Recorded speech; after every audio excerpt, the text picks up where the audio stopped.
Hello one, hello all. Welcome to the Suitors of the Domino Lady podcast, the first and only podcast dedicated to the avenging adventuress of pulp fiction, the Domino Lady.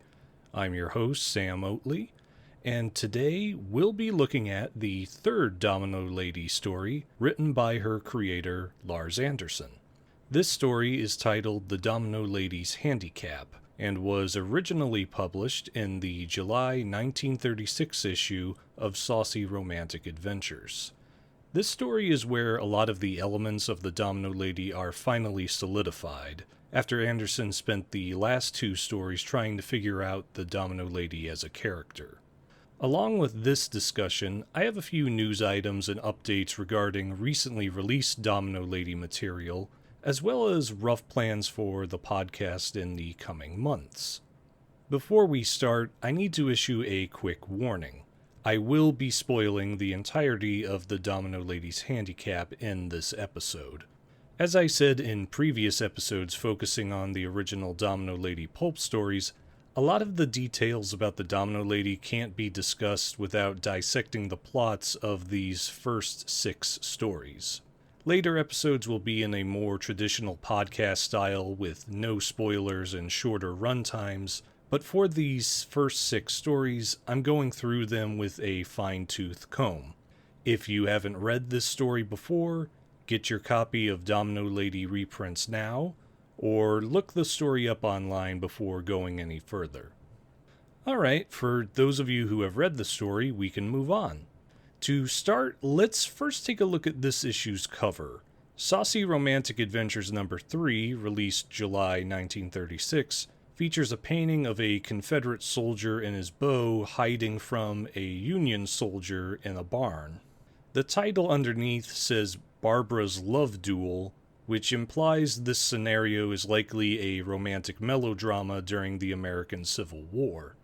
However, our interest should be at the top of the page, where the text promises, quote, another thrilling Domino Lady story. This is actually very significant, for this is the first time the Domino Lady has been referenced on the cover since her debut in Saucy Romantic Adventures number 1 back in May 1936. The previous June issue did not feature her, despite her appearance in that issue, but from the July issue onward, the covers of Saucy Romantic Adventures and the November 1936 issue of Mystery Adventure magazine will either feature the Domino Lady as the cover story or have a byline mentioning her presence. This is our most solid evidence that the Domino Lady was Saucy Romantic Adventures' breakout character, given this increase in her advertising. Now let's talk about the actual story. The basic plot is as follows.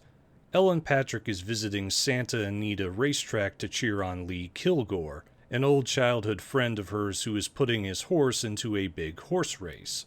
However, Lee's sister Frances is being blackmailed by gangster Jess Kilgarlin, who got a hold of Frances's old college love letters and is holding them over her to get Lee to throw the horse race. Frances is a star in Hollywood, and the letters getting out could ruin her career. Ellen decides to lend a hand via the Domino Lady, but will that be enough to fight against a violent gangster like Kilgarlin and his gang of hoodlums? The most striking thing about the story's premise is that Anderson is doing both familiar and new things. The blackmail plot was done already in The Domino Lady Collects, and the basic setup is the same. Female friend risks exposure by nefarious blackmailer, and Ellen has to swipe the evidence back. However, Anderson does throw a few new ingredients into the mix.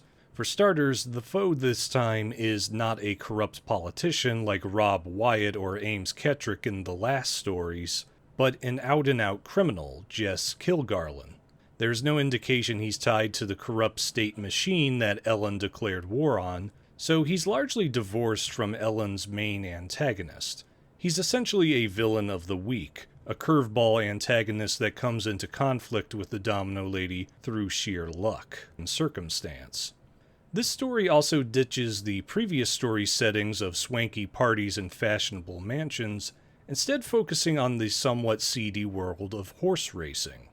More emphasis is given to the interplay between horse racing and organized crime, which there is a long history of, as well as the mob's influence in Hollywood. Even the hotel where the Domino Lady commits her heist is described as a sleazy gambler's den, not a high-class establishment. It's a significant departure from the shiny streets of Hollywood and the opulent mansions of San Francisco shown in previous stories, and it's our first sign that Ellen is stepping into a more dangerous world than the one she knows more intimately. Anyway, Chapter 1 does a cold open with Ellen Patrick and Lee Kilgore watching Lee's horse, Burnt Offering, race around the Santa Anita track. We get description of both characters, with Lee described as being tall, lanky, having brown wavy hair, and wearing expensive clothes. Ellen is described with her usual golden hair and brown eyes, along with, quote, seductive dimples and full, mobile lips.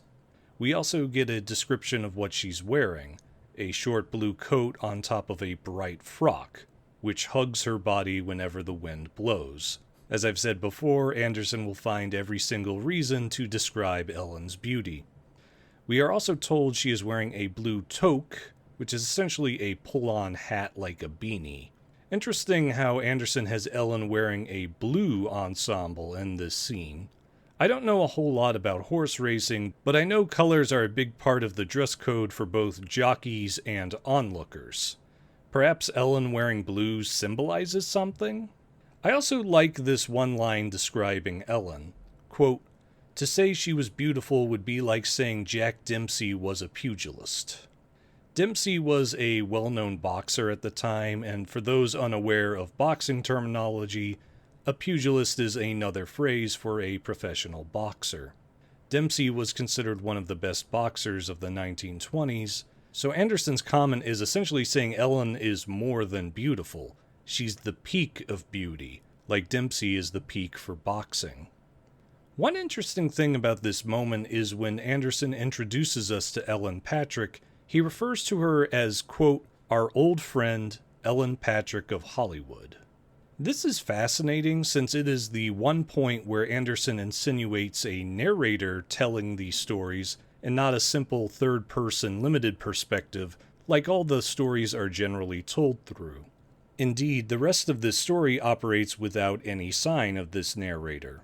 It also insinuates the narrator is telling the story to a person or group, and we are following Ellen's crusade like a far-off viewing party. I'm not entirely sure why this was done. Maybe Anderson was trying to increase the spiciness by implying we were peeking in on something we weren't supposed to? Or perhaps this was a nod toward the saucy romantic adventures audience, who obviously were pulling for more Domino Lady stories given her aforementioned growing popularity. A more simple answer is that it was just a brief stylistic flourish by Anderson, and it means nothing. My money is on this theory, given Anderson never dips into this idea of a knowing entity watching Ellen ever again in this story. Moving on, we get a few new details about the setting. Burnt Offering is training at the Santa Anita racetrack for a race that is happening the next day. Santa Anita is a very well-known racetrack in Arcadia, California, just outside of Los Angeles, and is actually still around today. Interestingly, it had just been built at the time of this story's publishing, being opened on Christmas Day of 1934. Anderson setting a story here was pretty topical for the time, and the tie to Hollywood via Francis Kilgore is interesting because many Hollywood stars actually did visit the Santa Anita racetrack during its heyday. Santa Anita also hosted the Santa Anita Handicap race starting in 1935, so Anderson obviously had this race in mind when writing the story. The race is called the Mountain States Handicap in the story, however. My guess is Anderson wanted creative freedom to have a fictional horse win the race, and not have to worry about having a fake horse win a real race. Oh, and for those of you who don't know about handicaps and horse racing, a handicap race is when horses with faster times are weighed down with weights to make them more equal with slower horses. The goal is to see if the slower horses can now win, or if the faster horses still win even with their handicap. I wonder if Lars Anderson meant this to be a metaphor for Lee and Francis Kilgore, who are weighed down by the blackmail Kilgarlin is putting on them, and seeing if the Domino Lady can help them succeed despite the challenge. Anyway, Burnt Offering does his mile-long run around the track, and does the whole run in 1 minute and 38.4 seconds. The trainer makes a big deal about how fast this was, and the fact Burnt is barely even panting. Out of curiosity, I looked up what the world record was for a mile-long horse race, and it was 1 minute and 32 seconds. So Anderson did a pretty good estimation of what an impressive run would look like for this kind of race. He either did his research or was just familiar with the fastest horses of the day. I also like a throwaway line about how Lee came from a business trip in New Orleans to watch Burnt race. As we mentioned in episode 2, pulp historian Will Murray theorized that Lars Anderson might have been a real person who lived in New Orleans. Was the mention of Lee's business trip to the Big Easy meant to be a nod from Anderson about his home city? It's possible. Anyway, after Lee apprises his horse, we learn that Ellen has known Lee and Francis since they were children. Much like Raj McCain in The Domino Lady Doubles Back, Lee is a connection to a happier time in Ellen's life when her father was still around. It also provides an excuse for the childhood friends who become adult lovers plotline that many romantic tales have. Unlike Raj, however, Lee will not play much of a role in the story after this opening chapter. He merely appears at the end after the Domino Lady's heist to watch the horse race. To me, this makes him the weakest of the Domino Lady suitors from these original stories, as all the rest of the suitors play significant roles throughout their respective stories. Raj McCain is always looking for the Domino Lady throughout his 2 appearances. Burt Raythorn keeps wooing Ellen throughout her upcoming nautical adventure in Emeralds Aboard, and Paul Cathern has to be rescued by Ellen in Black Legion. They all have important roles in all parts of the story and thus feel more substantial as characters. Lee is just here to provide the setup for Ellen's adventure, and it makes him a rather boring character. So Ellen and Lee decide to drive to breakfast in town, and as Ellen puts her hand through Lee's elbow, we are told about, quote, the slender, gloved hand. This is the first time Ellen or the Domino Lady is stated to wear gloves. This is important because gloves will be a frequent addition to the Domino Lady's outfit by numerous modern writers and artists. Ron Wilbur notably featured them in his rendition of the character, and many artists for Domino Lady comics and short story collections will draw the Domino Lady with them. The types vary, with either long opera gloves or short gloves merely covering the hand. The latter is the type Ellen is wearing here, and it is only Ellen who wears these gloves, not the Domino Lady. In all honesty, I don't mind the Domino Lady wearing gloves in later stories, since her whole MO is being a cat burglar, and it would make sense she'd want to hide her fingerprints. But I also don't mind her not wearing gloves, since her whole goal is making her heists a game, and I could see her trying to give her enemies an advantage just to make things more exciting for her. Getting back to the story, Ellen openly wonders about the blackmail being held over Francis, but Lee tells her not to worry. We learn more about Kilgarlin's blackmail and how he will release Francis's old college romance letters unless Lee pulls Burnt Offering from the handicap race. However, Lee has refused to do so, partially out of pride and partially out of necessity. The text states that Lee lost 3 of his other horses due to a fire at the Tan Foran, another real-life racetrack located in San Bruno, just south of San Francisco. Interestingly, the Tan Foran hadn't had a fire from its 1899 opening to the publishing date of this story, but it was eventually destroyed by a fire in 1964, right before it was scheduled to be demolished. Fortunately, no horses were killed in that fire since the grounds were going to be destroyed soon anyway and no horses were stabled there. Still, a very strange coincidence that this story foreshadowed a later fire. Anyway, because of that fire and the lost horses, Lee is strapped for cash, and needs burnt offering to win the handicap in order to have any chance of maintaining a profitable stable. He has also refused any money from his wealthy sister Frances, wanting to be able to succeed without any outside help.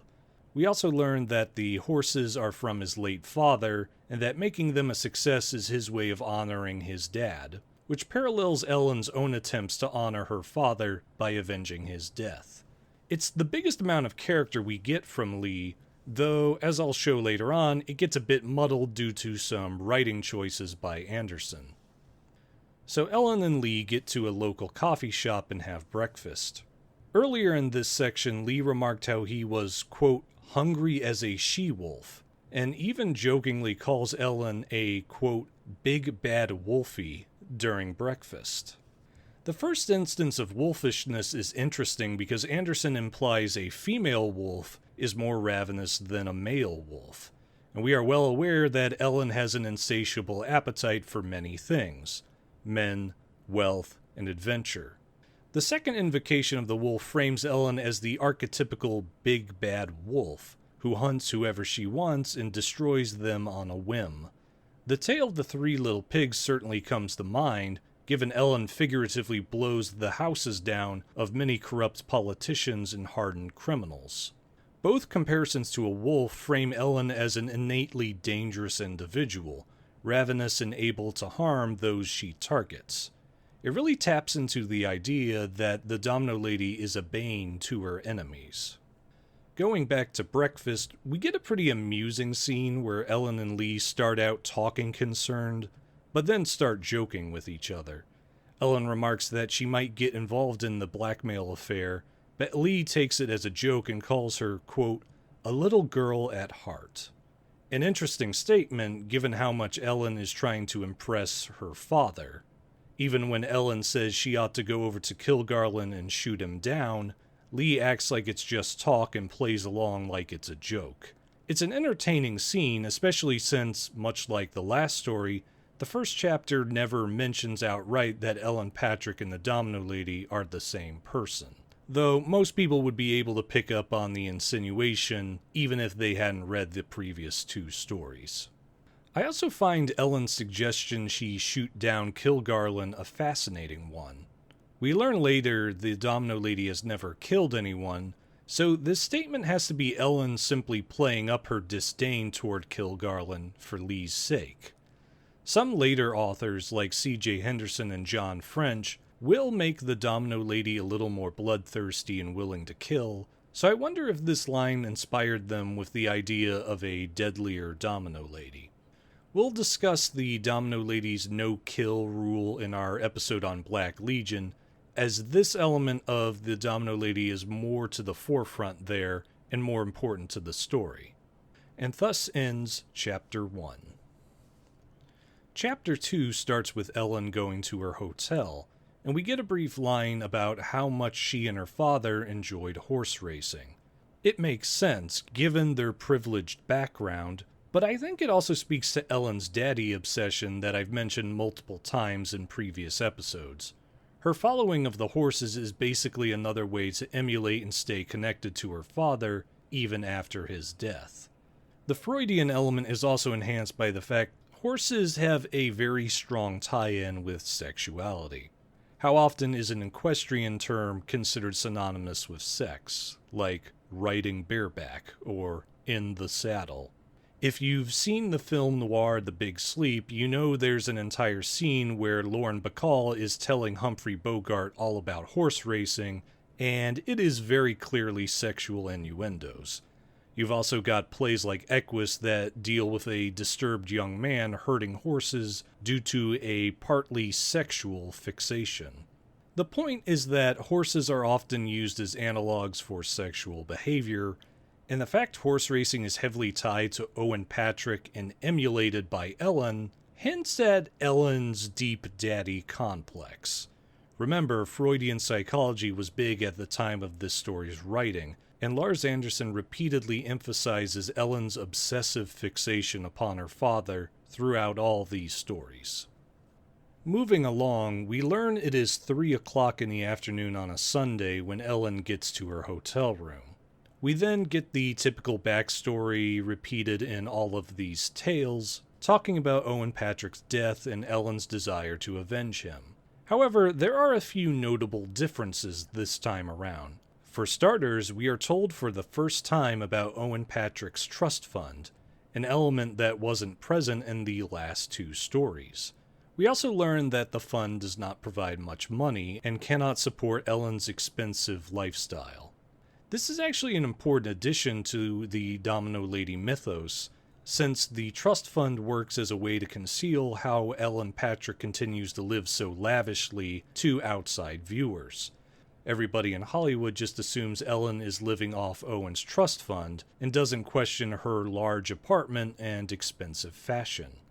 Anderson is wise to also declare the trust fund can't pay for Ellen's elaborate lifestyle, as it gives an economic reason for Ellen to keep being the Domino Lady. However, Anderson also keeps the charity element he added in the last story, saying that Ellen gives the majority of her stolen goods to charity and only keeps a small percentage to pay for her lavish lifestyle. This is a big deal because Anderson has fully reached a middle ground between the Domino Lady as a selfish cat burglar and a moral freedom fighter against corruption. A lot of this story is combining the selfish, more anti-heroic Domino Lady of the Domino Lady Collects and the selfless Robin Hood of the Domino Lady Doubles Back. This third story is the Goldilocks Domino Lady story, where her character finally becomes solidified. Returning to the backstory, we get mentions of the Far East trip and her time in college. We are given the same reminder that Ellen has been the Domino Lady for 3 years after Owen's death and has had, quote, many accounts squared by this point. Though, much like the second story, Anderson is remaining vague about the precise timeline and not providing the firm list of canon events he had in the first story. We also get another Freudian moment where the text says Owen Patrick, quote, had been like a god to his only child. Again, Anderson is reminding us that Ellen's vendetta is a little more intense than a typical child avenging their murdered parent story. Similarly, we're told Ellen is never satisfied with her accomplishments and always craves new adventure, just like her, quote, fighting father.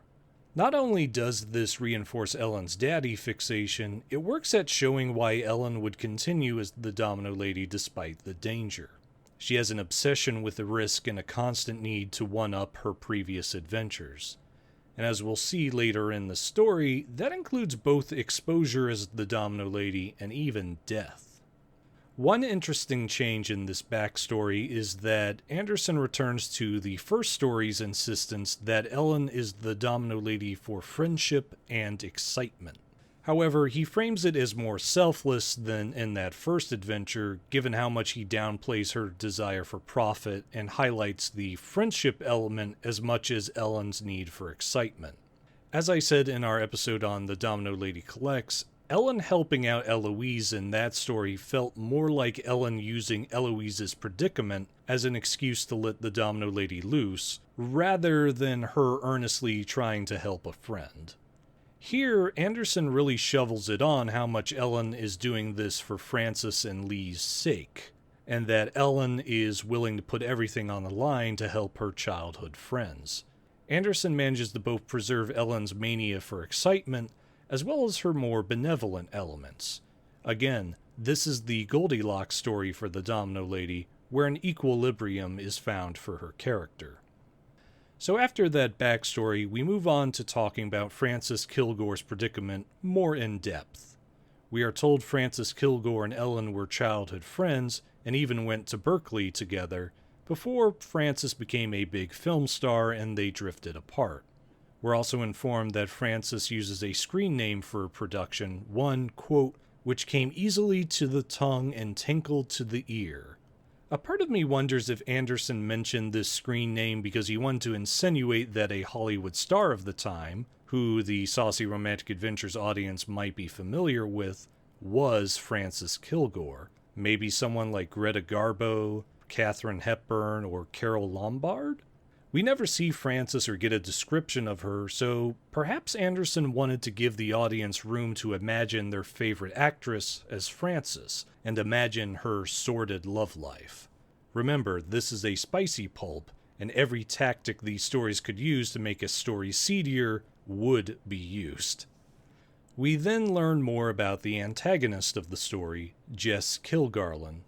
He is stated to be a Hollywood gangster specializing in gambling and blackmail. He got a hold of Frances's love letters from college, buying them off Frances's ex-boyfriend and holding them over her head for blackmail purposes. We also learn that he's made a very good living doing this to other Hollywood players, and that he makes so much money off his blackmail by simply waiting until his victim is at the peak of their popularity, then springing the blackmail on them and threatening to bring their careers crashing down. It's a surprisingly clever tactic for a supposed lowly gangster. After all, the bigger they are, the harder they fall, so many actors at the top would pay top dollar to stay there. Anderson makes it clear that Kilgarlin is not just crafty, but absurdly patient. He's willing to sit on his blackmail material for years if that's what it takes to get the most money out of it. Even before we meet him, we get the sense that Kilgarlin is a match for the Domino Lady and may give her serious trouble. We also get this fascinating section where Anderson criticizes the public's need for moral movie stars, and how actresses of high caliber often have hectic personal lives. I want to read this section because it's fascinating.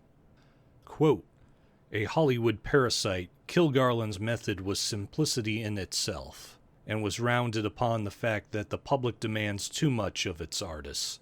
Ever since motion picture producers allowed the public to dictate as to the private lives of their stars, Jess Kilgarlin had lived in clover. He believed, and there was none who might gainsay him, that very few actresses of talent and ability can live the ordinary lives of routine mortals. There was, he claimed, something in the very temperament of a successful actress which made her susceptible to emotions." End quote. It's fascinating how Anderson seems to decry the public judging actresses' behaviors and shaming movie producers for allowing the public to do so. This was actually a pretty common sentiment spouted during the golden age of Hollywood, as there are a lot of writers and artists who decried the need to satisfy the public with a spotless morality. The objectivist political writer Ayn Rand actually talked about this, writing an unpublished 1934 novel called Ideal, that dealt with a popular actress looking for fans who will hide her from the police, but being routinely disappointed by how her fans refused to live up to their own ideals. It was essentially the Christian notion of take the log out of your own eye before taking the speck out of your brother's eye, but in a Hollywood context. Much like his first story, where Anderson depicted the adulteress Eloise sympathetically due to her tenuous economic situation should she be divorced from her studio boss husband, Anderson criticizes the public who allow folks like Jess Kilgarlin to exist by demanding a perfection in actresses that a good chunk of the public audience itself cannot maintain. The sins of the unknown underclass are still sins, but they're not broadcast all over the tabloids for the rest of the world to see. This is actually a fascinating topic for Anderson to broach, and it certainly strikes a chord in today's world where the concept of cancel culture seems to run rampant and many Hollywood types have lost projects due to perceived injustices. That being said, Hollywood has always had a seedy element that goes beyond sending ribald love letters to each other, and often involves actively hurting and taking advantage of other people. And nowadays, it tends to be less the public influencing Hollywood and more the opposite arrangement. We have way too many actors trying to dictate the public's behavior nowadays, so Anderson's critique definitely has aged in some respects. We must also keep in mind that he's saying this while writing a story involving a daddy-obsessed nymphomaniac dressing in a scanty costume to rob a gangster, so I'm guessing Anderson's mind wasn't really on societal commentary. It's probably just an aside meant to show how trying to keep things moral ironically makes it easier for immoral people to take advantage of others. The fact Kilgarlin specifically targets actresses because they can't, quote, live the ordinary lives of routine mortals, and claims they're emotionally susceptible to flights of lustfulness ties into an idea of extraordinary people must do extraordinary things, even in their love lives. Nothing can be simple and low-key. Everything about them must be wild and sordid, including their relationships. It's a fitting theme for a Domino Lady story, considering the Domino Lady herself is wild and sordid in her life, and in a sense, an actress performing a role. The only difference is her career is over the second she is unmasked, and there is no second take if she flubs a line. She indeed can't live the life of an ordinary mortal, but it's clear that life is a lot more tenuous when fighting a corrupt state machine. So after we learn how Kilgarlin makes his money, we discover he's targeted Frances now because she's one of the highest paid actresses in Hollywood. She is paid $15,000 a week, or $780,000 a year in 1936 dollars. I checked the inflation rate, and today her salary would be about $350,000 a week and $17,700,000 a year. Far from small change. Anyway, Kilgarlin has apparently bled Frances for several years with these letters, taking relatively small amounts of cash, but the upcoming handicap race is such a sure bet with Burnt offering out of it that he's willing to return the scandalous letters to Frances if she convinces Lee to drop out of the race. Frances, however, won't play ball, wanting Lee to succeed in his horse racing venture and willing to risk her career to help him. It's actually a pretty strong statement on Frances's character, where she's willing to put so much on the line for Lee, and it makes her very sympathetic.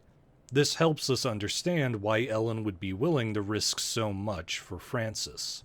And the funny thing is, as I mentioned earlier, this setup is very similar to the plot of The Domino Lady Collects, where Rob Wyatt threatened to expose Louise's affairs via her love letters.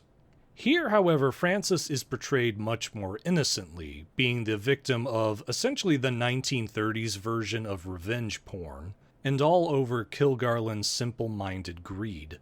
There is no gray area about the blackmail here like there was with Eloise, where the blackmailer was a louse, but Eloise arguably did do something out of line. In this story, Frances is a victim, pure and simple, and framed as undeserving of this whole scenario. I suspect Nancy Holder got a lot of inspiration from this story with her later interpretation of the Domino Lady, who was much more of a hero righting wrongs against innocent individuals than an excitement-hungry adventuress. One of the cool things about the Domino Lady is that you can be rather flexible with her characterization, given how even Lars Anderson was always playing with it in these original 6 stories. There will be a lot of interesting takes on the character by modern authors, which we'll get to in later episodes. Getting back to this story, however, we get another reminder that Ellen leaps into action for both friendship and adventure. Anderson really leans into the dual reasons Ellen is the Domino Lady in this story, likely to emphasize he's combined the 2 previous characterizations from the last 2 stories. We also get the typical scene where the Domino Lady sends a warning to her Mark, telling him to give up the letters or face a visit from her and a significant loss of profits. Of course, Kilgarlin ignores the warning, though we notably don't get a scene where he outwardly laughs off her threat, then secretly gets scared like Rob Wyatt and Ames Kettrick did. He simply brushes the Domino Lady off, thinking he's untouchable since he's surrounded by armed goons. Kilgarlin is really showing himself to be confident and not scared of the Domino Lady. As I said before, it's hinting that he's unlike anybody Ellen has faced before, a sentiment she outwardly says in this section. Quote, "She knew she was up against a tough proposition in tackling a gangster of Jess Kilgarlin's caliber. And as we'll soon see, he proves to be just as dangerous as Ellen suspects." We also get a moment where Ellen admits that the danger in tackling Kilgarlin makes her even more excited. Quote, The insurmountable obstacles thus presented only added spice to the game. I've said it before, but I'll say it again. This desire for more and more difficult battles is essential to the Domino Lady. You can play around with her characterization, but without this obsession with difficult tasks and drive for adventure, all we have is a lady in a domino mask and a skimpy dress. The thing that makes the Domino Lady is this drive for harder battles and adventures with increasing danger. Keep this element in, and you're guaranteed a satisfying Domino Lady adventure. Discard it, and your story won't hold up. So with all of this background given to us, Ellen then calls Jess Kilgarlin's apartment in Los Angeles, knowing he won't be there. She learns he's at a hotel near the Santa Anita track, undoubtedly planning on being at the racetrack in the morning for the handicap race. We then get a moment where Ellen talks to herself, mentioning all the risks involved given Kilgarlin's bloody reputation. Interestingly, she remarks, quote, "This is just the sort of setup Dad would have loved to sink his teeth into, and I ought to be ashamed of myself for worrying about it beforehand." Once again, we're seeing Ellen's daddy obsession, where she's framing this heist as deserving because her father would have liked the challenge. She also chides herself for even worrying about the risks, almost as if she thinks her father would disapprove of being such a worrywart. Anderson really piles on Ellen's daddy complex in this tale, probably more than any other story. We also have Ellen refer to herself as, quote, "little domino girl," highlighting her youth once again. Now, as the time of 8 p.m. strikes, we get the routine scene of Ellen getting out of the bath and dressing in her Domino Lady outfit. Anderson describes her as, quote, "looking like a shapely stick of pink and white peppermint candy," which I find kind of an odd way to sensually describe someone. But Anderson frequently features characters describing Ellen as sweet, so the candy comparison is at least a common theme.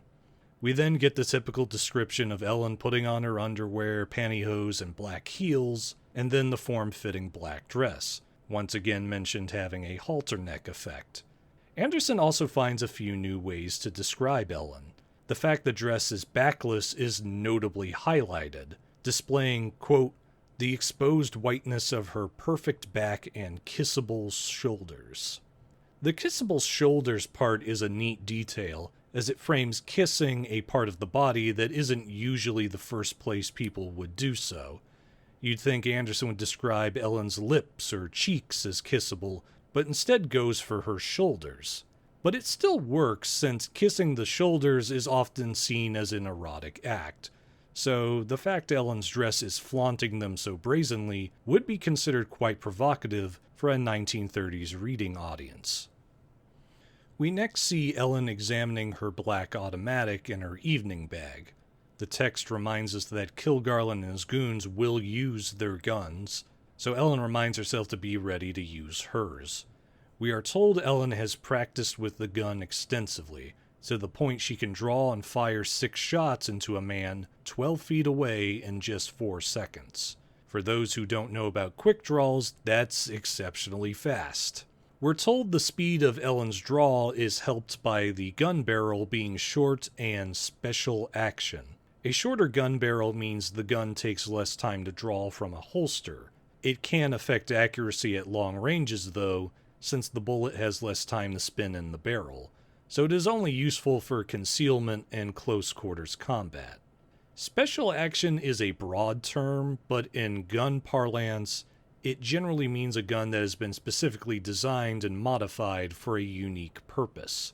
Since the special action is related to the gun's speed, this likely means the gun was modified for a quick discharge of bullet casings, so Ellen could shoot those 6 bullets in 4 seconds. We then see Ellen checking the gun one more time, following the good old Army rule of always making sure your gun is maintained. It also demonstrates how careful Ellen is in her preparations. The chapter ends with Ellen putting on a black cap and the white cape of her costume, before leaving in a cab for Kilgarlin's hotel. It is notable that Ellen is going dressed in practically her whole costume openly, minus the domino mask, whereas in previous stories she would usually hide the black dress under another dress. Did Anderson possibly think that Ellen's costume would not stand out much in the fashionable areas of California at the time, and thus didn't bother having her wear disguising clothes for this mission? This was something done with fellow pulp hero The Shadow, where his costume of a black cloak and slouch hat were fairly typical clothes of the day and would not stand out. But given how the Domino Lady is infamous throughout California by this point, and most of her victims would remember the costume, it seems strange for Ellen to flaunt it so blatantly like this, especially considering the last story had Ellen burning the dress just to make sure nobody caught her in it during Ames Kettrick's party. But Anderson will feature Ellen wearing the Domino Lady costume out in public again in the next story too, which actually backfires on her when a criminal recognizes her. So I wonder if this was meant to be a moment showing Ellen's overconfidence getting the best of her, and snowballing into bigger problems down the line. I personally doubt there was much pre-planning though, since Anderson did very much appear to be writing the Domino Lady story to story, with little thought about overarching plots. The easier explanation was that Anderson didn't want to bother writing a moment where Ellen had to take off her covering dress, and having her wear her costume outright was a time-saving measure. Now Chapter 3 begins, with Ellen heading to the hotel Kilgarlin is staying at, described as being a sleazy place filled with many other gamblers. Near the hotel, we get an interesting paragraph where Ellen is somewhat nervous, as she has, quote, never opposed crime in this way, and is worried about Kilgarlin's reputation for ruthless brutality. This passage signals this story is a stepping stone for Ellen, going from robbing corrupt politicians to fighting explicit criminals. Given how she has been the Domino Lady for 3 years by this point, it raises an interesting question about Domino Lady's targets all being corrupt politicians. Is she branching out just for Francis's sake, or has she realized that the criminal element need to be dealt with as well as the corrupt political class? One possibility is this story was Anderson attempting to smooth away the Domino Lady's more controversial elements, like he did in the last story, where he whittled down her more selfish motivations for her crusade. Here, Anderson may have been trying to lean away from the corrupt politicians angle and go for a safer target of organized crime. Regardless of the reason, I think it was a wise choice, since it opens the field for more Domino Lady targets and keeps her enemy list fresh. I also suspect this story is one of the main inspirations for modern Domino Lady writers, who feature the Domino Lady fighting criminals and gangsters. The statement of Kilgarlin's reported brutality is also important because it raises the tension for the reader. If Ellen gets caught, we know she'll be in for a bad time. So Ellen gets out of her taxi a ways from the hotel, stating she doesn't want the cab driver to be able to trace her to the hotel. It works as a demonstration that Ellen knows how to make her trail hard to trace, and has been doing this for quite some time. We're also told her nails are pink, a small detail that is actually replicated in Jim Steranko's cover for the Compliments of the Domino Lady collection. It's actually a detail I haven't seen many other artists replicate for Domino Lady covers in comics, so it is neat that Steranko decided to emphasize this aspect of the Domino Lady's design. Anyway, Ellen makes her way to the hotel and is able to con her way into Kilgarlin's hotel room by claiming she is his visiting sister. She also pays the clerk and bellhop to keep her arrival secret, another hint she's done this before, and we're told that the clerk was, quote, young, impressionable, and inexperienced. It shows Ellen is able to use her seduction skills in a creative way that doesn't always involve kissing or sexuality. We are also informed by the clerk that Kilgarlin will return any minute, which provides a quiet tension about whether he'll walk in on Ellen's burglary or not.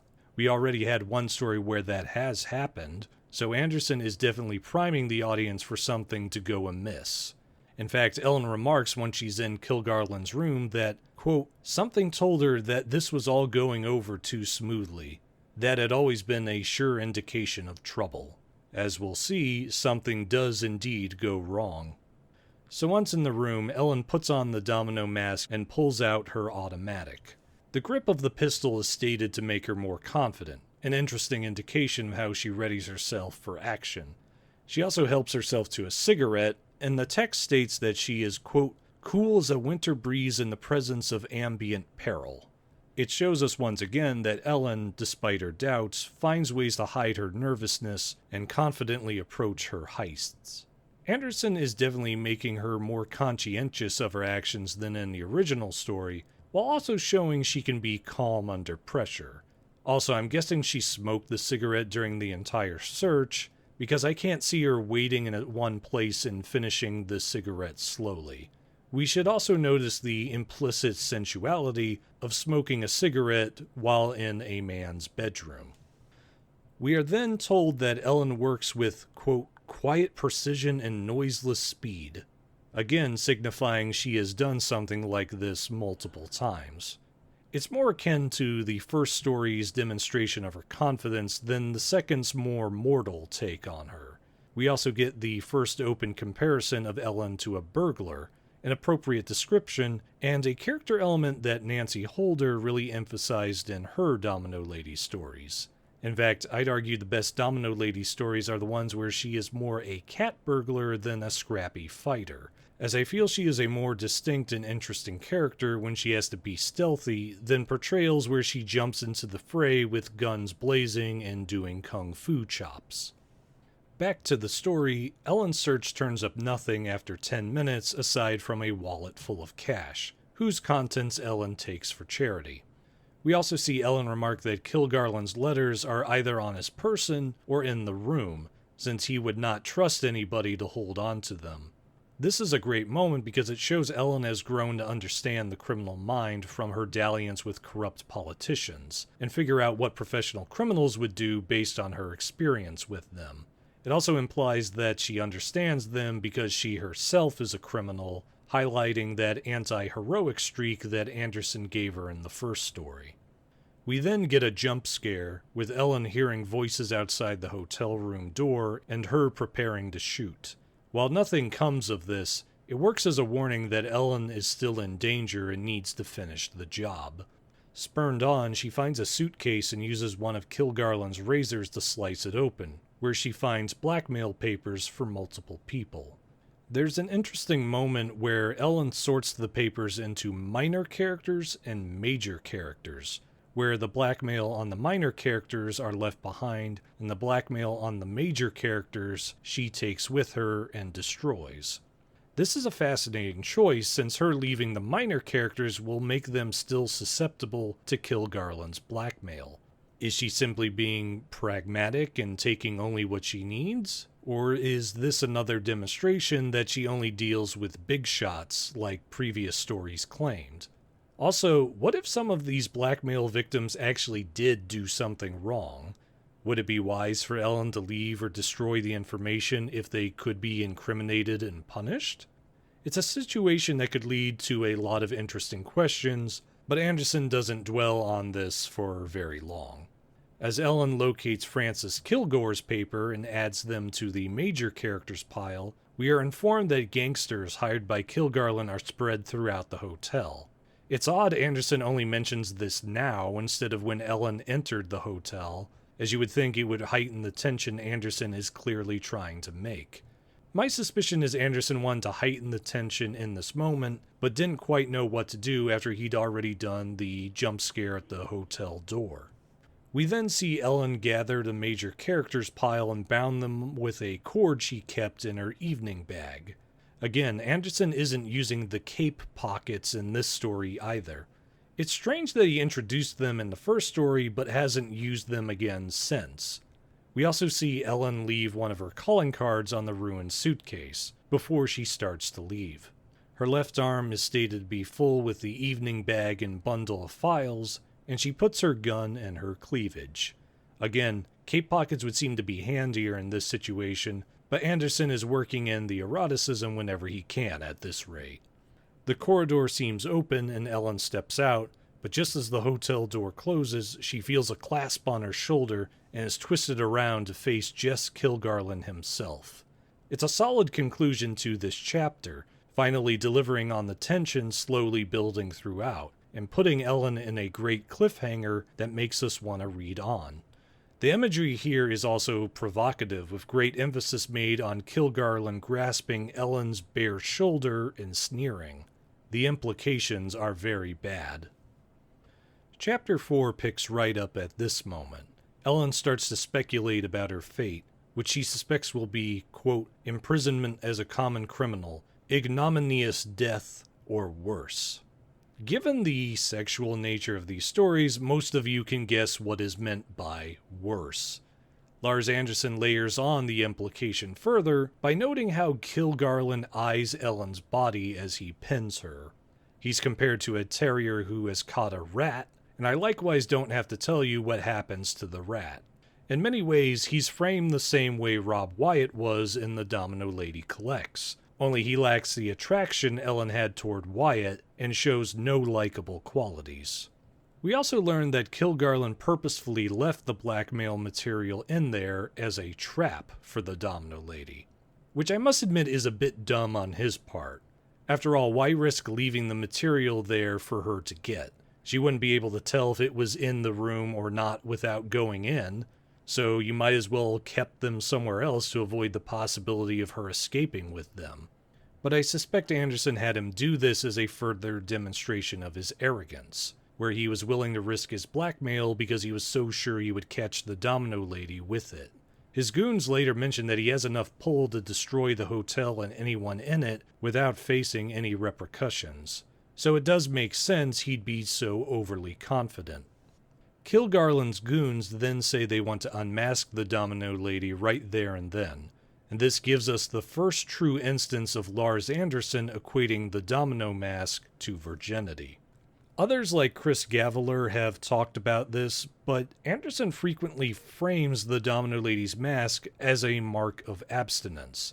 If the mask is removed, the Domino Lady is exposed, and Ellen will be deflowered in a sense. It's a strange parallel considering Ellen herself is very much not a virgin in these stories, but it plays into the sexual fantasy of the character being both clean and dirty at the same time. It also plays into the idea of the Domino Lady as Ellen's psychosexual self being lit out to play, and the mask being a shield between the two parts of herself. Remove that, and the separation between the two falls apart. Remember what I've said in previous episodes about Freudian psychology being a big aspect of her character.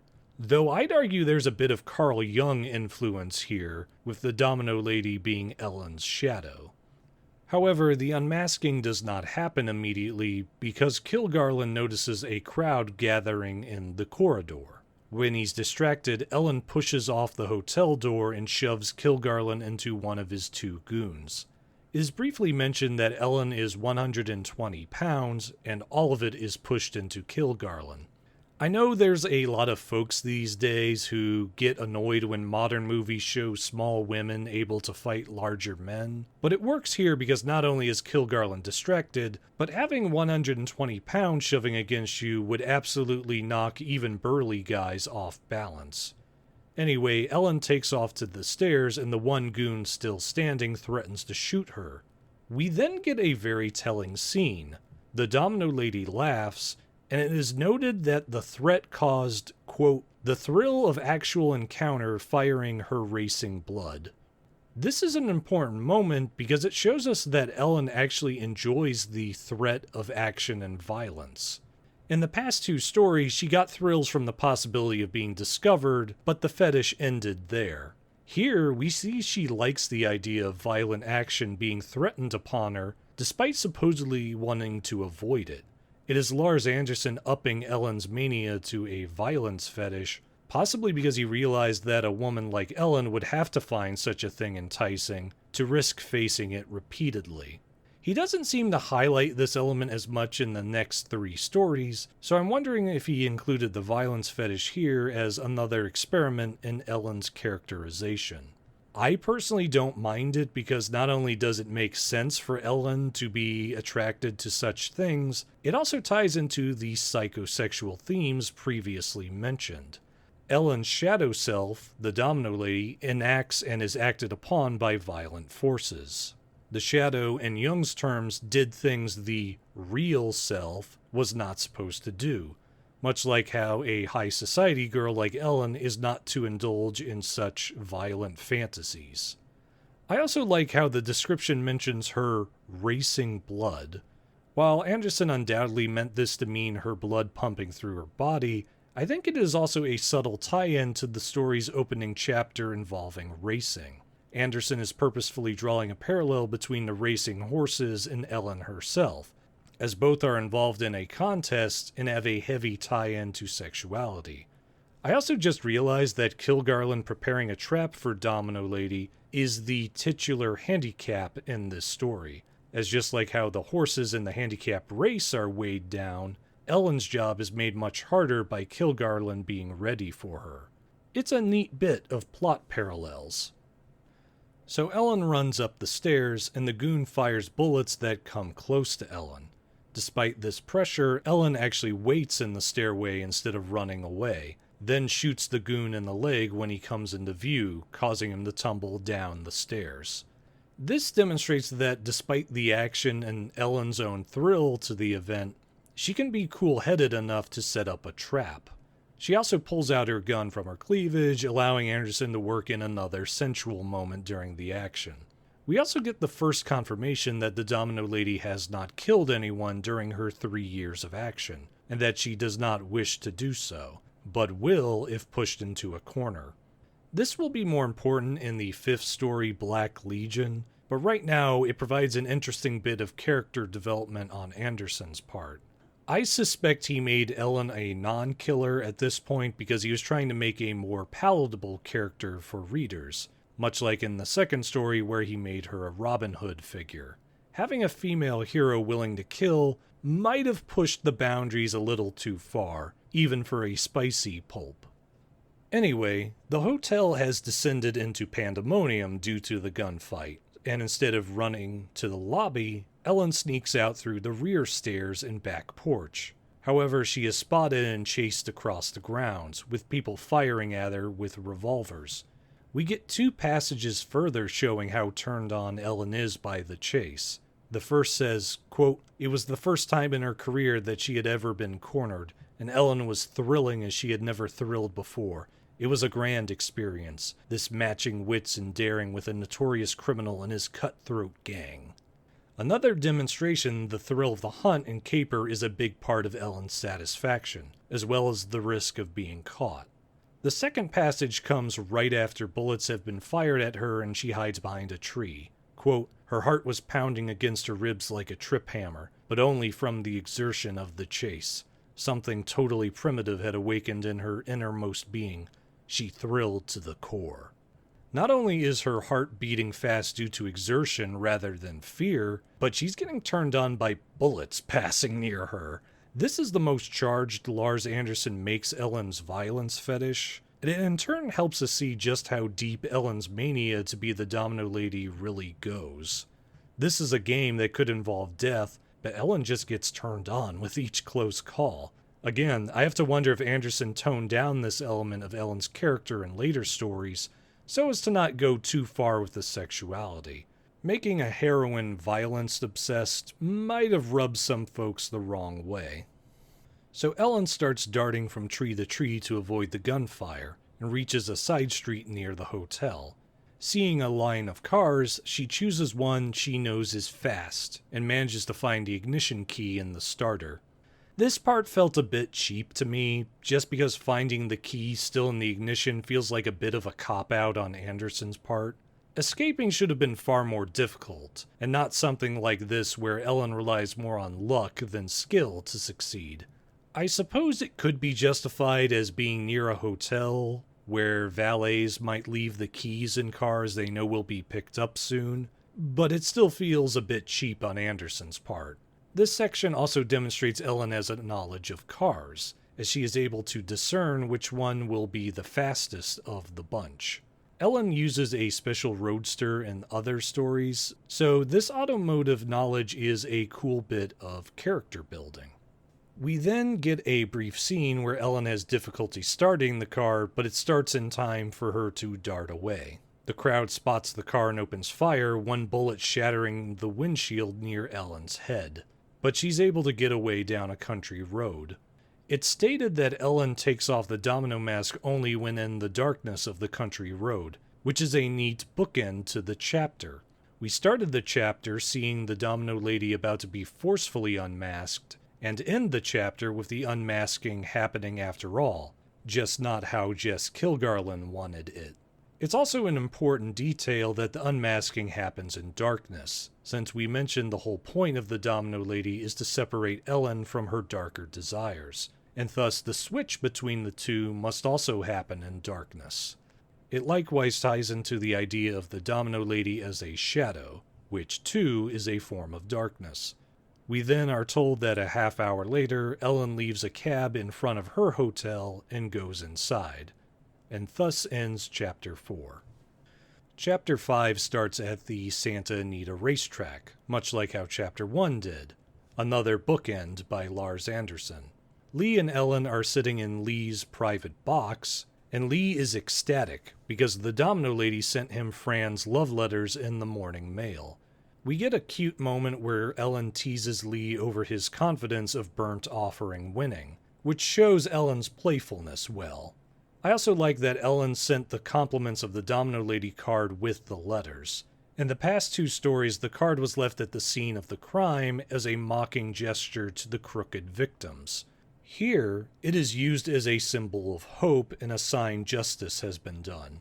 It ties into my theory that Lars Anderson was trying to smooth the Domino Lady's initial anti-heroic characterization, going from a feared criminal to a Robin Hood everyday people know is on the side of right.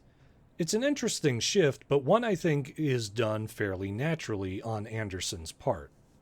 We then get a scene where Ellen convinces Lee to anonymously give half of their winnings from gambling on Burnt Offering to charity, as Ellen notes the Domino Lady is interested in charity. I like this moment because Ellen subtly and coolly convinces Lee to do the Domino Lady's bidding, without tipping her hand too much. I also like how Anderson shows Lee to be at least partially seduced into doing so, as Lee notices Ellen's, quote, full red lips and shapely silken calves. It shows Ellen willing to seduce and manipulate her friends, even though it is for an honorable cause. I like this, for it keeps a certain grayness to Ellen as a character, and highlights that she still sees others as playthings or obstacles to overcome or manipulate for her goals. This is a strange comparison, but it actually reminds me of Benjamin Franklin in the musical 1776, where he constantly manipulates both friend and foe, but always with a smile on his face and never giving the impression he's smug about his machinations. He's happy as long as he gets what he wants, and I very much see Ellen having the same personality in this scene. Anyway, the horse race starts, and Ellen briefly thinks back to her father. Remember, he too enjoyed horse races. We get an interesting moment where Ellen gets momentarily sad, before jumping back to joy. We're told, quote, Ellen always felt that her father's keen gray eyes were watching her and indulging in her activities with her, no matter if she were in the midst of danger or merely enjoying some festive affair. Again, this raises the Freudian theme of fatherly obsession back up, where everything Ellen does is an action of her father. Does this include more personal things like kissing and lovemaking? I'd argue it does, and it really highlights how deep her daddy complex is, where every action she takes is an extension of her father. As we'll talk more about in Black Legion, the father and sex are very much tied up in Ellen's psyche, and it is only toward the end of the series where the daddy complex is resolved. Going back to the race, we learned that Burnt Offering had a bad start, being tangled up near the gates. He finally gets free, but he and his jockey Tommy Wing are in dead last. While this is undoubtedly done to create tension for the race, I always wondered if this was some kind of attempt by Kilgarlin or some other gangster to rig the race. We're not given much detail about how the tangle happened, so whether it was a legit accident or a purposeful trip-up is up for debate. Both Ellen and Lee cheer for Burnt, but Lee soon gives up and decides to fixate on Ellen instead.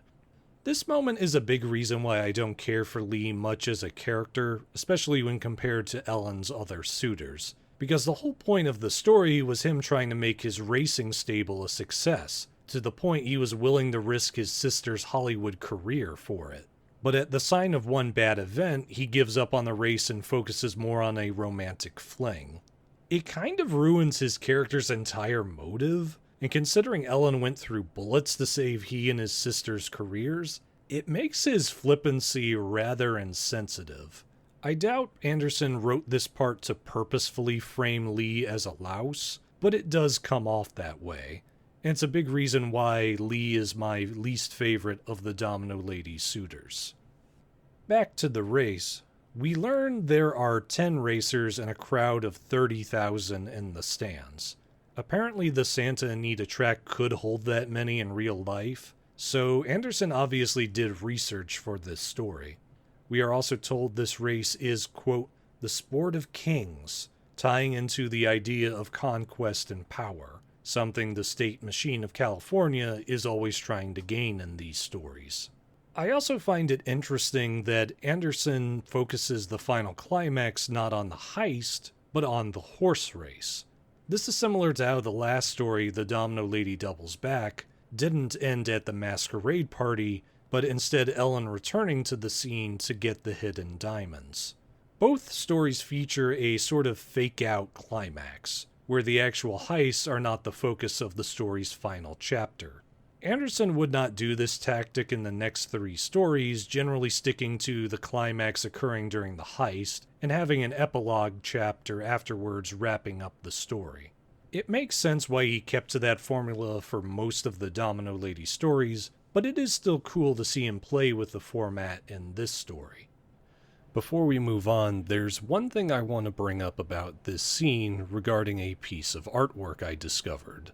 I bought an old collection of the Domino Lady stories on Adventure House last year, which was bound on office paper instead of done in a book.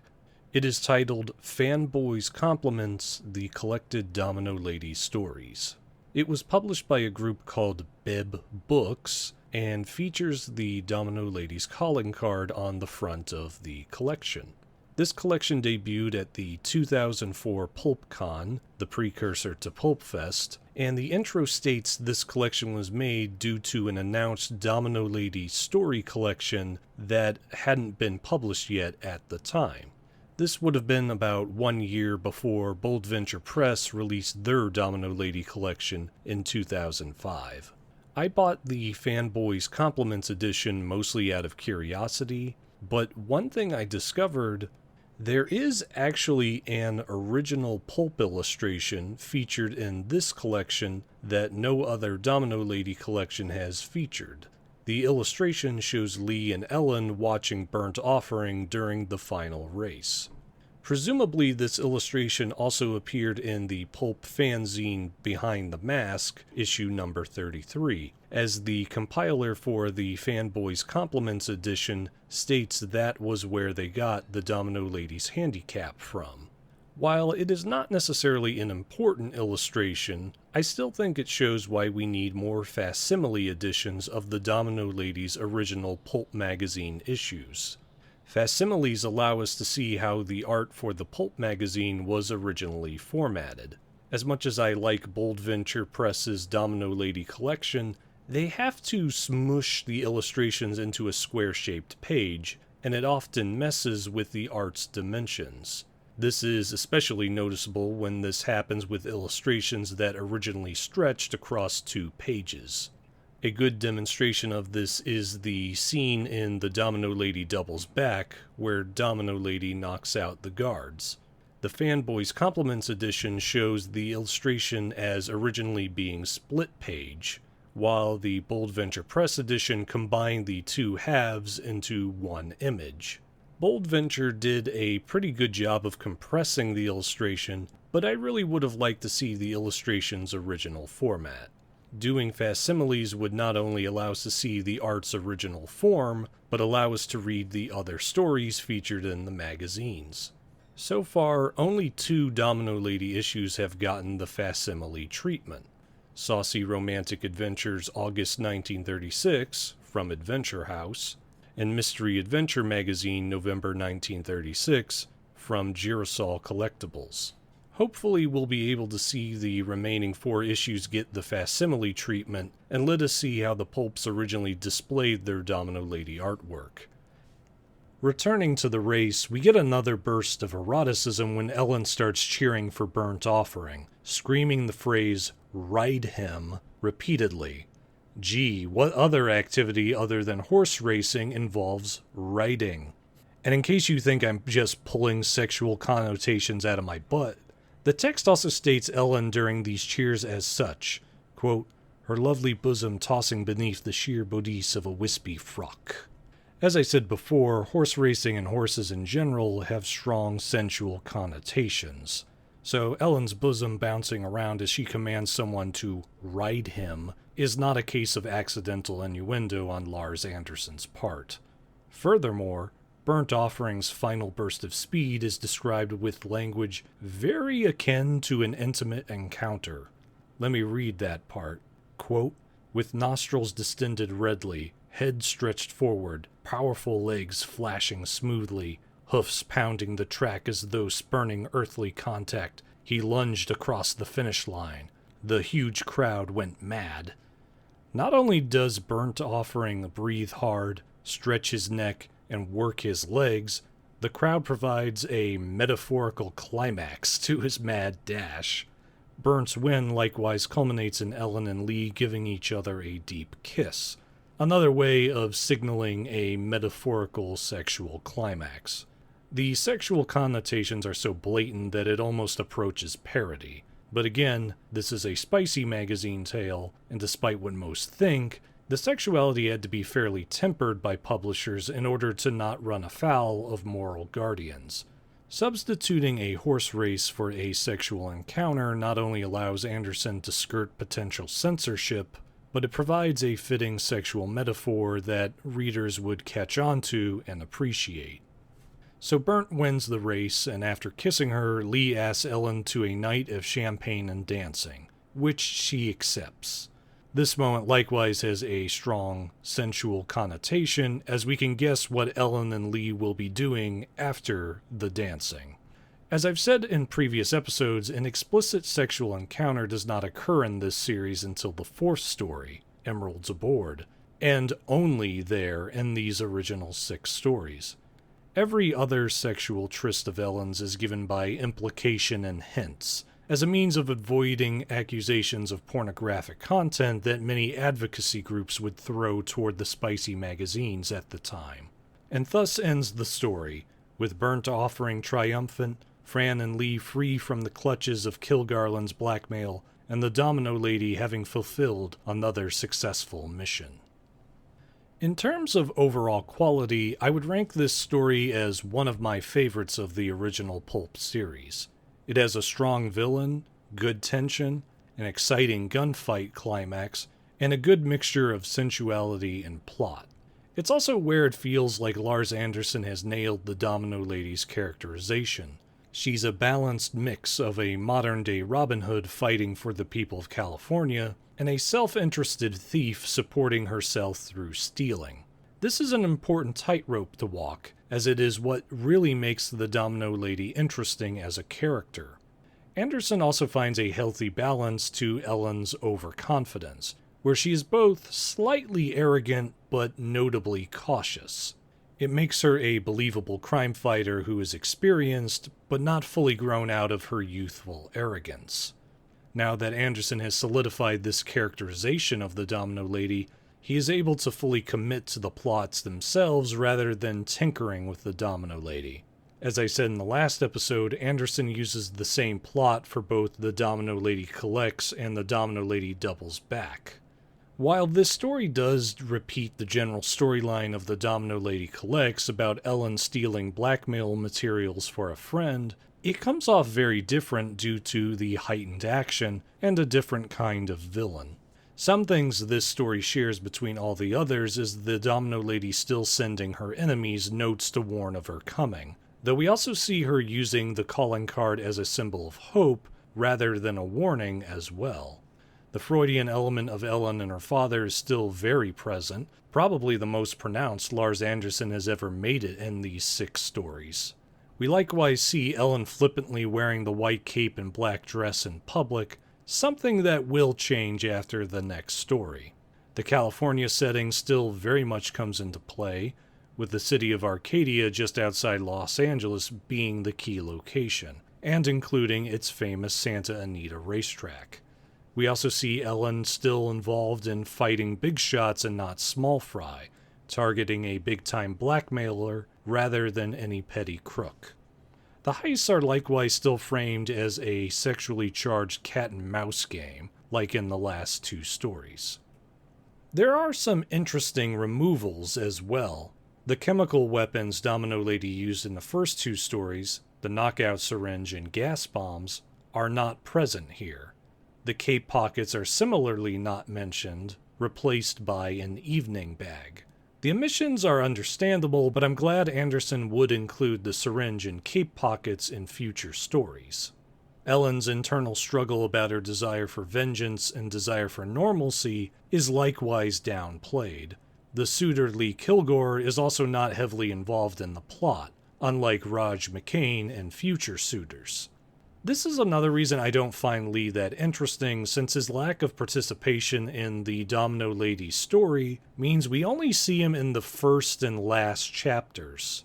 He also does not challenge Ellen emotionally, as there's no risk of her being discovered by Lee like there was with Raj in the last story. He feels very superfluous to the story, something you could not say about the other Suitors in the series. There are also a few elements unique to this story that neither previous nor future stories will feature as heavily. This story is by far the most action-packed of the original 6 Domino Lady stories. We also see the story's main narrative drive, the horse race with Burnt Offering, being tied into Ellen's past with Owen Patrick. One of the few times these stories directly tie the main setting into Ellen's past. As a counterexample, masquerades were not used as a tie back to her father in the last story. The most interesting addition to this story is, on top of her having a discovery fetish, Ellen is given a violence fetish, being turned on by bullets being fired at her and chased by Kilgarlin. My suspicion is that Anderson added this as an explanation for why Ellen would continue doing these heists if people were shooting at her. It's a logical choice, and I actually enjoy it because it adds onto the Domino Lady's underlying madness. Anderson, especially in these earlier stories, treated the Domino Lady's crusade as partly a mania driven by grief. So seeing the Domino Lady escalate her fetishes to accommodate the growing risks makes sense. It is common in real-life pornography and sex addicts to start engaging in more intense and outside-the-norm activities to feed their addictions. So Ellen escalating her sexual fetishes is logical. This violence fetish is something that will not be as prominent in future stories, likely because Anderson got reminded to stay within certain bounds by the editorial staff. He also may have wanted to avoid intensifying Ellen's mania any further. In this story, Ellen's violence obsession is more masochistic than sadistic. She does not get a thrill from shooting the one goon, after all. But given how the next step from masochism is sadism, Anderson likely stopped using this violence fetish to avoid getting to that point. But regardless of these various changes to the Domino Lady's Handicap is one of the best stories in the original 6 Domino Lady tales. It actually might be my favorite, just for its bigger emphasis on action and showing the true depths of Ellen's mania. None of the other original Domino Lady stories really get to this fevered pitch, so it provides a really neat depiction of the character that Lars Anderson never really uses again. If you only wanted to read one of the Domino Lady's original stories, I think it should definitely be this one. So that is where I am going to end this discussion of the Domino Lady's Handicap. I hope you all enjoyed it, but before we go, I wanted to talk about 3 things: updates about the podcast, news pertaining to the Domino Lady, and some closing shout-outs to followers and publications that have supported us. Like in episode 4, this will be a tad long given the hiatus I was on, so please bear with me. To start with the podcast updates, I need to address the elephant in the room. I have not done this podcast for over 6 months. I know I promised to be more frequent back in January, but I'm learning that you should not make promises regarding release schedules.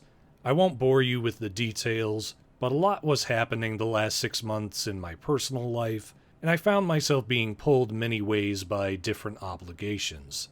As such, the podcast did not take as high a precedent as I held it in January, and it promptly fell to the wayside. However, I am working to get back on a regular schedule for the next few months, and hopefully I can get discussions out on a more frequent basis. I really want to thank everyone who has stuck around for the last 2 years, as I know I haven't provided much material and have promised more things than I've been capable of producing. Thank you so much for your patience, and I hope you will stick around. My goal for this year is to finish the original Domino Lady stories and the recently released Domino Lady stories, which I think is more feasible than my original plans to cover widespread genres and disparate topics. All 6 Domino Lady stories will be covered by year's end. That is the one thing I will absolutely promise. On a more personal note, I also want to announce that I went to this year's Pulp Fest. I'd asked you all about going to Pulp Fest last year, but I didn't decide to go until this year. One reason was the cultural magazine I work for, The Shadowed Circle, was hosting a table at Pulp Fest. I felt more confident about going when someone I knew was attending as well. And I'm glad I did because I met a lot of interesting people. Pulp historian and writer Will Murray was sitting right next to the Shadowed Circle table and was nice enough to sign a few of his books for me. I talked with Doc Savage fan Ron Hill and watched his documentary We Are Doc Savage, which was very interesting and convinced me to buy a few Doc Savage books. I even met Rich Harvey, one of the main figures who helped jumpstart the rediscovery of the Domino Lady, as well as Craig McDonald, who has been releasing a pulp series heavily featuring the Domino Lady, the Xana O'Savin series. The only real downside was that there wasn't a whole lot of Domino Lady material at the con, and despite all the old fanzines on display, I could not find ones that featured the Domino Lady as a discussion point. But besides that, it was a very fun time at Pulp Fest. I hope I'll be able to go next year. Moving on to Domino Lady news, there have been 2 projects released over the last 7 months since our last episode. Paladins, The Blue Death by Bobby Nash, and The Night Shepherd by Craig McDonald. The former is a new novella from Moonstone Books, who Bobby Nash has written multiple Domino Lady stories for. This work is supposed to be a team-up adventure, with the Domino Lady working with pulp heroes Ravenwood, Kagor, Helene Vaughn, Nella Quee, and a new heroine called the Night Marcher. I got the story about 2 months ago, but I wanted to finish reading some Nella Quee stories before I got into Paladins. If I have time, I want to release a quick episode this month talking about the stories featuring the various characters that you should read in order to be better primed for Paladins. The actual review for Paladins should be out either next month or October, so keep your eyes out for that. Regarding The Night Shepherd, this is a part of Craig McDonald's Xana O'Savin series, where pulp heroes come to life in the modern day, albeit in slightly different forms. The Domino Lady is actually one of these returned heroes, and plays a notable role in the series starting with the 3rd book, The Death Killers. I want to review the books, but I actually need to finish reading more Pat Savage stories, as she is the main inspiration for Xana O'Savin, and I'd prefer to know more about Pat before jumping into the stories. Craig McDonald also told me at Pulp Fest that there is a plot element featured in his Hector Lassiter series that ties into The Night Shepherd. so I wanted to read a few of those Lassiter stories as well. As such, my Xana review will be toward the end of the year around November or December, since it will take some time to fully read all of the primer material.